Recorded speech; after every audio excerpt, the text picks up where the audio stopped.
Diesel raw power में आपका स्वागत है। आपने एक ऑब्ज़र्व किया होगा कि मेरी जो गाड़ी थी उसका नंबर पहले है ना कुछ अलग था और अब कुछ अलग है। पहले मतलब गुजरात पासिंग थी और ये अब महाराष्ट्र पासिंग हो गई है, पिंपरी चिंचवड़। तो मैंने ये कैसे किया और इसका क्या प्रोसीजर है, अब मैं ना आपको बताता हूँ। मतलब ये देखो, पहले मेरा है ना ये वाला नंबर था, गुजरात पासिंग वाला, और अब ये MH14 नंबर है।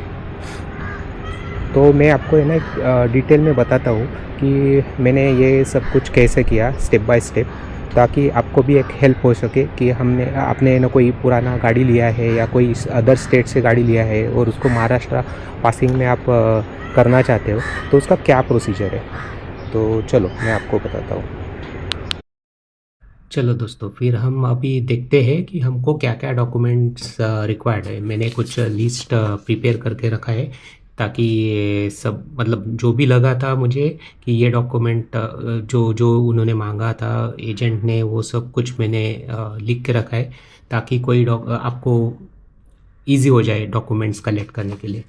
तो सबसे पहले हमको चाहिए ओल्ड ओनर से। ये ओल्ड ओनर से हमको क्या क्या डॉक्यूमेंट्स चाहिए। तो पहले चाहिए हमको ओरिजिनल आरसी बुक। ओके, तो वो आरसी बुक अभी लेटेस्ट जो कार्ड वाला है वही चाहिए, और उसमें फिटनेस, रोड टैक्स ये वैलिड चाहिए, तभी ना आपका आगे प्रोसेस होगा।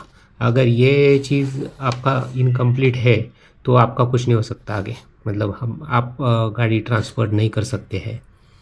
तो सबसे पहले आपको ये करना ज़रूरी है। मेरे केस में है ना जो फ़िटनेस था वो कंप्लीट नहीं था। मेरे पुराने ओनर ने ही मुझे ये कंप्लीट करके दिया। तो वहाँ पे एज सच इतना ज़्यादा फ़ाइन नहीं लगा। ऑलमोस्ट 2014 या 13 में ना मेरा एक्सपायर हुआ था जो फ़िटनेस सर्टिफिकेट है वो। और तब से लेके आज तक अगर यहाँ पे अगर महाराष्ट्र में अगर कैलकुलेट करते थे तो पर डे 50 रुपीज़ हमको फ़ाइन लगता है अभी। और 300 rupees per month, 300 rupees per month, तो इतना फ़ाइन लगता है। तो अगर आप कैलकुलेट करोगे तो अप्रॉक्स 40-50 हज़ार रुपये तो हमारा फ़ाइन ही हो जाता है। तो लेकिन वहाँ पे मतलब अभी कैसा है कि मेट्रो सिटी में आपको ये फ़ाइन कंपलसरी है। कहीं कहीं जगह पे वो फ़ाइन है ना कम भी हो सकता है, निगोशिएबल है। तो वहाँ पे ना हार्डली कुछ 4 या 5 हज़ार रुपये मुझे फ़ाइन लगा था, इंक्लूडिंग मुझे ये सब इसका चार्जेस, जो भी आरटीओ चार्जेस था फिटनेस सर्टिफिकेट के लिए। और शायद गाड़ी मुझे दो नहीं, एक ही बार लेके जाना पड़ा वहाँ पे फिटनेस के लिए। तो ये सब होने के बाद फिटनेस और हमारा रोड टैक्स निकालने के बाद ही आपका एनओसी निकलेगा। तो ये प्रोसेस में अप्रॉक्स मुझे ना 1 या 2 महीना लग गया था फिटनेस सर्टिफिकेट निकालने के लिए। ये तो मतलब इतना ज़्यादा प्रॉब्लम नहीं आया मुझे वहाँ पे। जो पुराना ओनर है उनका काफ़ी मतलब जान पहचान था, तो उन्होंने वो करवा लिया। तो ये काफ़ी इजीली हो गया मेरा फिटनेस सर्टिफिकेट। उसके बाद फिटनेस सर्टिफिकेट होने के बाद फिर आपका ओरिजिनल कॉपी हमारे घर पे आता है। फिर वो ओरिजिनल कॉपी और उसका एक फॉर्म रहता है एनओसी का फॉर्म, वो भर के आप एनओसी के लिए अप्लाई कर सकते हैं। ये ऑनलाइन भी होता है, तो ये हमने ऑफलाइन किया था ये। तो हमारा एनओसी भी एक 10 दिन में हमारा एनओसी आ गया था घर पे, वहाँ पे पुराने ओनर के घर पे। तो फिर ये एनओसी मिलने के बाद फिर मैं यहाँ पे आया था, और फिर मुझे पता चला कि ये बाकी सब डॉक्यूमेंट्स भी चाहिए। तो मैं ये एनओसी मिलने के बाद गाड़ी लेके आया था घर पे। इंश्योरेंस और पीयूसी तो ये कंपलसरी है फिटनेस के लिए। तो ये मतलब आपको क्या क्या लगेगा, ओरिजिनल आरसी बुक, फिटनेस वो वैलिड चाहिए, ओरिजिनल एनओसी, इंश्योरेंस, पीयूसी, इतना सब कुछ मुझे मिल गया था। तो इधर आने के बाद फिर मुझे पता चला कि इतना और कुछ चीज़ें चाहिए। तो फिर मैंने वहाँ पे उन्होंने मतलब यहाँ पे महाराष्ट्र में फॉर्म 28 कंपलसरी है। फॉर्म 28 कंपलसरी है। तो इस केस में क्या हुआ, फॉर्म 28 मुझे ये बाकी दूसरे स्टेट से नहीं मिल रहा था। वो बोल रहे थे कि ऑलरेडी आपका एनओसी है, एनओसी में ही ना आपका मेंशन रहता है फॉर्म 28 का पूरा डिटेल्स, तो आपको फॉर्म 28 क्यों चाहिए। तो मैंने यहाँ पे भी बताया, लेकिन यहाँ पे महाराष्ट्र में ये फॉर्म 28 चाहिए ही चाहिए।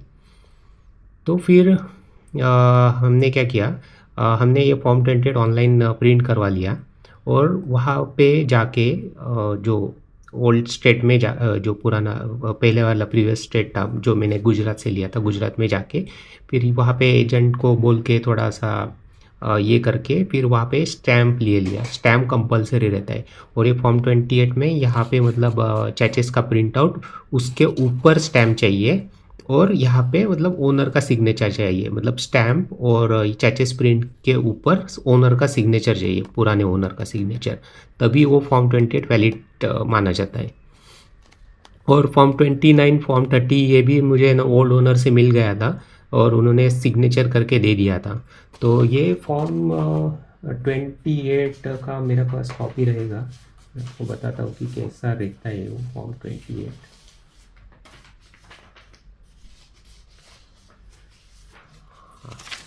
ये इस टाइप का फॉर्म 28 हमारा रहता है।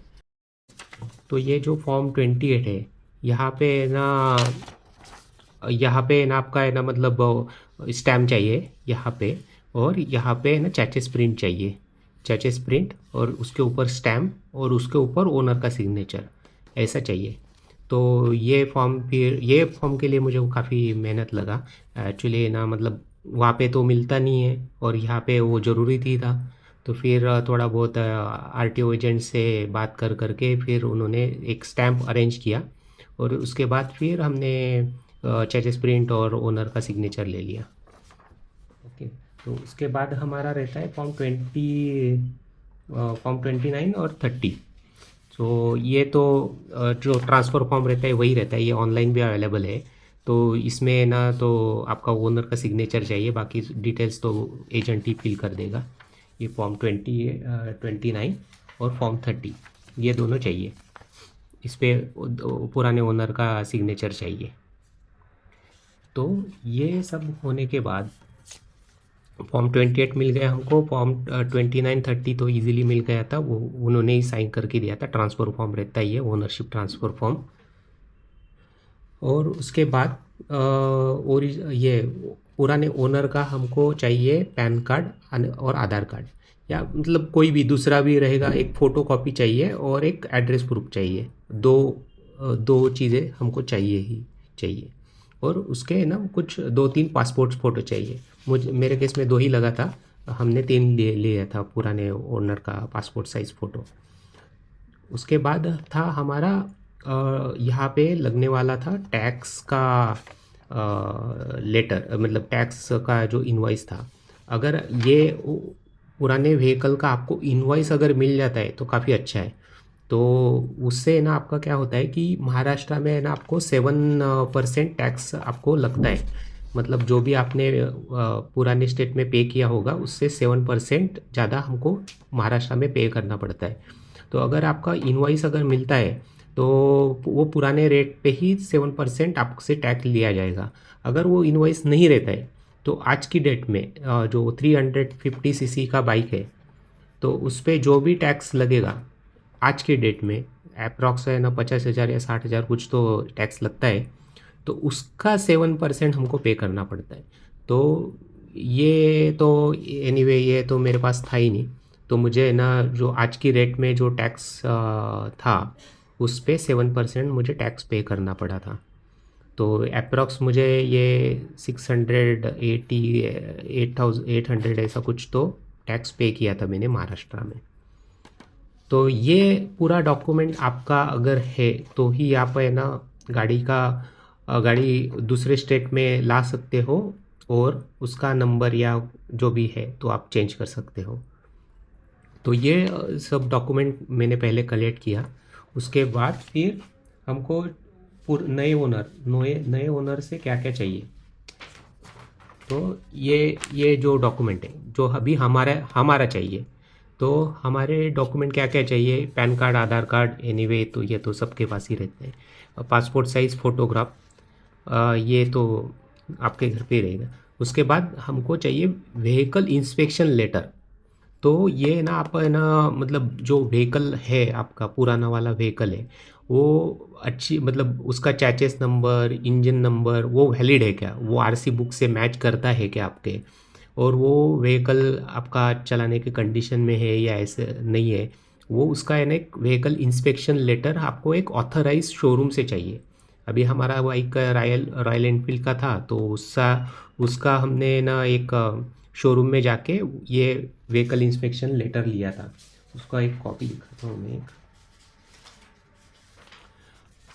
कुछ इस तरह का है ना आपको vehicle identification VIN verification letter लगता है, जहाँ पे है ना आपका डेट, जो व्हीकल का वेरिफिकेशन का डेट, आपका व्हीकल का year, make, model, chassis number, engine number, और जो भी वहाँ पे चेक करेगा हमारा गाड़ी उसका डिटेल्स, मतलब उसका सिग्नेचर, उसका पोजीशन क्या है, वो उसका कौन सा शोरूम है, ईमेल आईडी और वो सब कुछ। और ये सब कुछ हमको शोरूम के लेटर हेड में चाहिए, जो रॉयल एनफील्ड उसका जो भी शोरूम का लेटर हेड रहेगा उस पे चाहिए ये कॉपी।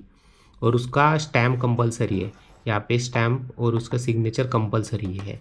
तो ये एक चीज़ हमको लगता है व्हीकल इंस्पेक्शन लेटर। और ऐसा ही एक लेटर हमको इससे मिलेगा, अब मतलब एक आरटीओ से भी मिलता है। मतलब ये सबमिट करने के बाद हमको एक आरटीओ से और एक लेटर मिलता है, उसमें भी सेम ही लिखा रहता है। उसमें सिर्फ आपको वो भी कोई भी शोरूम का एक जाके वहाँ पे एक स्टैम्प और सिग्नेचर लेना रहता है। ये इजीली दे देते हैं शोरूम वाले, मतलब मुझे तो कोई प्रॉब्लम हुआ नहीं ये शोरूम से लेटर लेने के लिए। तो आप उनको बताएंगे, गाड़ी दिखाएंगे, तो वो ऑब्वियसली आप तो को दे देंगे, उसका कोई भी चार्ज नहीं रहता है, आपको कोई चार्ज नहीं लेते ये लोग। उसके बाद फिर हमको है ना ये सब कुछ डॉक्यूमेंट रेडी करने के बाद ये सब कुछ डॉक्यूमेंट रेडी करने के बाद हमारा जो एजेंट है वो आपका ऑनलाइन केस ओपन करता है ट्रांसफ़र के लिए। और उसके बाद हमको है ना एक डेट लेना पड़ता है कि ये सब अप्रूव होने के बाद, डॉक्यूमेंट्स अप्रूव होने के बाद हमको है ना फिर डेट लेना पड़ता है कि हमारा आरटीओ विज़िट के लिए। तो 2 बार हमको है ना आरटीओ ऑफिस जाना पड़ता है। एक बार हमको थंब प्रिंट देने के लिए, थंब और एक फ़ोटो लेते हैं वो, तो उस टाइम जाना पड़ता है। उसके फिर एक 10-15 दिन के बाद दूसरा विज़िट रहता है, वहाँ पे है ना आपको व्हीकल का इंस्पेक्शन, मतलब वो जो भी आरटीओ रहता है वो आपका व्हीकल देखता है, वो गुड कंडीशन में है, कोई मैकेनिकल कोई प्रॉब्लम है नहीं, तो वो सब कुछ चीज़ें वो देखता है, उसके बाद ही है ना वो अप्रूव करता है।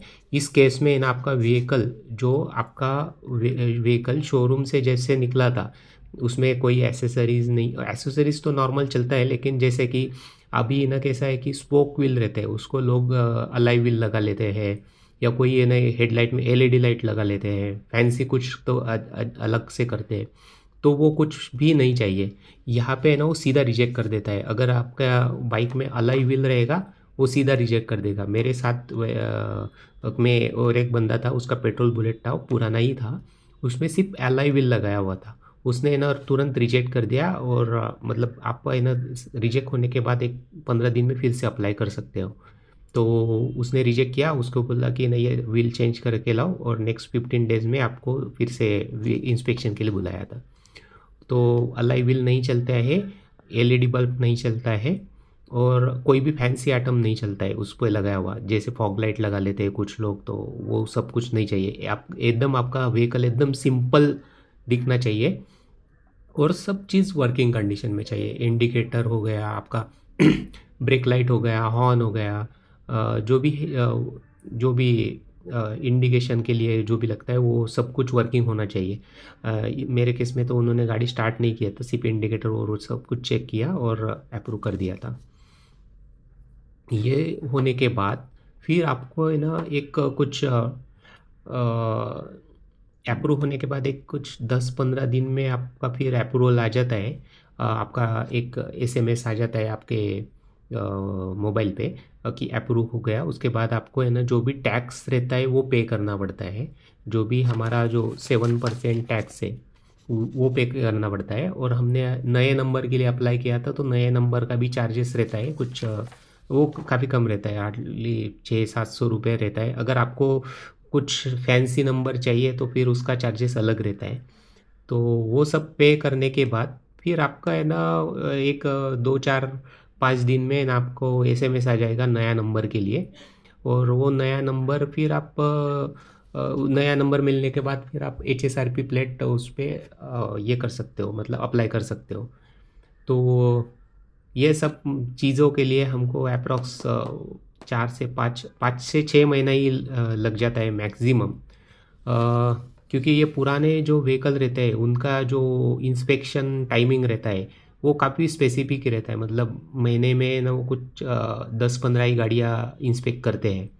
तो उनका स्लॉट लिमिटेड स्लॉट रहता है, इसलिए ना ये थोड़ा टाइम ज़्यादा लगता है।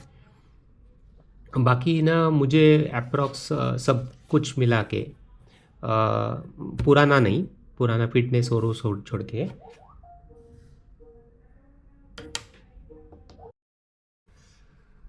मुझे है ना सब टोटल जो भी मेरा ओनरशिप ट्रांसफ़र, नया नंबर, न्यू टैक्स और उसके लिए मुझे ना अप्रॉक्स मुझे इतना पैसा खर्चा करना पड़ा। 18,000 to 20,000। मतलब ये डिपेंड करता है आपका इस पे आरटीओ का, आरटीओ के फीस पे और आपका एजेंट के फीस पे। तो इसमें है ना मेरा है ना जो भी ओनरशिप ट्रांसफ़र था वो भी इंक्लूडेड था। मेरा टैक्स इंक्लूडेड था, जो भी मैंने 6,000 कुछ पे किया था उतना टैक्स भी इंक्लूडेड था। इसमें है ना ये न्यू नंबर और एजेंट के चार्जेस वो भी इंक्लूडेड थे। तो ये ठीक है, मतलब इतना ठीक है, इतना चार्जेस लगा है। मतलब देखो आपको नया नंबर के लिए अप्रोक्स 1 से 1,000 लगेगा। और आपको फिर ये टैक्स आपका अप्रोक्स 7,000 रुपीज़ टैक्स है। आपके ना जो भी ये ट्रांसफ़र फीस है वो अप्रॉक्स 2,000 के आसपास रहता है। मतलब एक पकड़ के चलो कि 10 से 12 हज़ार रुपये आपका इसके लिए लगेगा। और बाकी जो चार्जेस है आपका 7-8 हज़ार रुपये, ये आपका एजेंट का चार्जेस है। लेकिन वो वर्थ है देने के लिए, क्योंकि ये सब कुछ पेपर वर्क वही करेगा, एजेंट ही करेगा। तो ये वर्थ है, क्योंकि हमको पता नहीं रहता है कि क्या क्या डॉक्यूमेंट लगेगा, कैसा किसको बात करना है, कैसे आप ऑनलाइन ये करना है, अप्लाई करना है। तो ये आप दे सकते हो, मतलब एजेंट को इतना पैसा तो दे ही सकते हो, वो आपका हेडेक कम हो जाएगा। तो ये सब कुछ है। आपको मैं ये जो भी डॉक्यूमेंट का लिस्ट है ये आपको डिस्क्रिप्शन में दे दूंगा, तो ताकि आपको इजी हो जाएगा कि ना हमको क्या क्या डॉक्यूमेंट प्रिपेयर करना है। नए ओनर के तो इजीली हो जाएगा। पुराने ओनर का है ना आपको थोड़ा सा डिफ़िकल्टी है। मोस्टली आपका फिटनेस ही नहीं रहता है। फिटनेस के लिए आपको ज़्यादा कुछ डॉक्यूमेंट नहीं लगता है। फिटनेस के लिए आपको ओरिजिनल आरसी बुक लगेगा, original original RC book, PUC, insurance, बस इतना ही चीज़ लगता है, ये 3 ही चीज़ लगता है। और उस वो फिटनेस के लिए ना आप ऑनलाइन भी अप्लाई कर सकते हो, ऑफलाइन भी आप अप्लाई कर सकते हो। तो बेटर आप ऑफलाइन ही उसको अप्लाई करो, ताकि आपको ये जो फ़ाइन है ये थोड़ा कम लगेगा। क्योंकि ये फ़ाइन ज़्यादा लगता है, इसीलिए है ना सब लोगों का ये फिटनेस अटका हुआ रहता है, इसीलिए लोग ये फिटनेस करवाते नहीं है। तो आप ऑफलाइन चेक करो, आप एजेंट से बात करो, एजेंट को बहुत सारा चीज़ें पता रहता है। तो मोस्टली ये जो भी आप फिटनेस है वो एजेंट के थ्रू करो, वो आपको बहुत ही कम इसमें करके देगा। बाकी आप खुद से करवाना चाहो तो फिर आपको ये चार्जेस उसका पे करना पड़ेगा। तो बस इतना ही है इस डॉक्यूमेंट रिलेटेड। सब स्टेप्स था आपको आपका व्हीकल ट्रांसफ़र करने के लिए और नंबर चेंज करने के लिए। सो ये स्टेप्स है ना सब व्हीकल्स के लिए अप्लाई होता है, मतलब 2 व्हीलर है, 4 व्हीलर है, सबके लिए सेम ही स्टेप्स है। सो आपको कोई डाउट है, कुछ सवाल है तो आप मुझे ना कमेंट में बता सकते हैं, या किसी को नंबर चाहिए तो वो मुझे पर्सनली ना मुझे फेसबुक पे या इंस्टाग्राम पे मुझसे मैसेज कर सकता है, तो मैं उसको नंबर शेयर कर दूँगा। तो थैंक यू दोस्तों, मिलते हैं किसी नए वीडियो में नई टॉपिक के साथ, तब तक के लिए बाय बाय।